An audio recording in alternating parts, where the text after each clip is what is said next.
In this guide, I'll show you how to fix it when your Xbox Series S or X is not connecting to your Wi-Fi network. So the first thing you want to do is press and hold the X button on your controller, and then you want to turn off your console fully.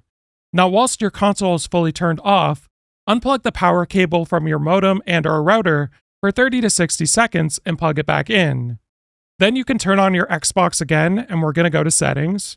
And from Settings, we're going to scroll over and go to Network Settings.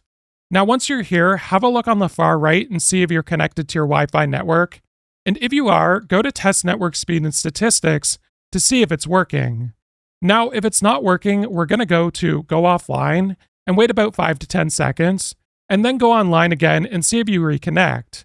Now, if you do connect, test your speed again, and if that's not working, we're going to go to Manage Wireless Networks and go to Manage My Networks, and find your Wi-Fi network and press X on your controller to forget it. Then what you want to do is go back and go to Set Up Wireless Network and reconnect to it, and then you want to have a look on the far right again and see if you're connected to your Wi-Fi network. If you are, test your network speed and statistics again, and if it's still not working at this point, you could try moving your Xbox closer to your router, as well as using a wired connection if possible, in addition to trying out your Wi-Fi on different devices. If that doesn't work either, though, you'll likely have to reach out to your ISP. If this guide was helpful, like and subscribe, and we'll see you in the next one.